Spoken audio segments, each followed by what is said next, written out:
All right, it's time for business news with Ari Rabinovitch. And Ari, there's some big money in AI, and one of the world's richest companies is reporting earnings today. Yeah, so we heard from NVIDIA, Melissa, and one of the most hotly anticipated quarterly earnings results for this earnings season, as NVIDIA is the second most valuable company in the world and one of only three worth $3 trillion in market cap or more, including as well Microsoft and Apple. Now, just for a reminder, NVIDIA makes computer chips mainly, and specifically the ones that support data centers tied to artificial intelligence. So the more companies invest in artificial intelligence, the more demand there is for chips, hence why NVIDIA has done so well over the last year or two. So investors really want to know how much gas is left in the tank in terms of demand for those chips. Well, NVIDIA showed us today, and it actually had better than expected revenue last quarter, Melissa, as well as profits, and it's increasing its guidance for the full year. So there is still a lot of demand for those chips, but investors may have wanted a little bit more because the amount that they advanced their expectations for that demand was signaling that maybe they're starting to peak, and that might signal people to start selling their shares of NVIDIA. Okay, now a pair of Canadian banks are also making some big money as well.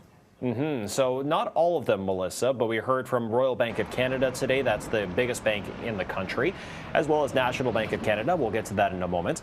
But RBC basically had better than expected results last quarter, and this is also the first quarterly result that included the acquisition of HSBC Bank, which RBC acquired back in March.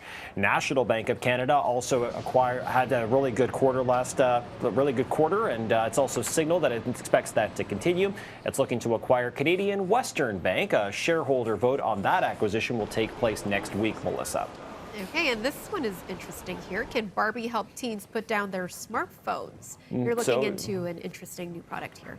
Yeah, it's kind of funny that we talk about this because we usually talk about new innovations in technology, and now it seems we're going backwards.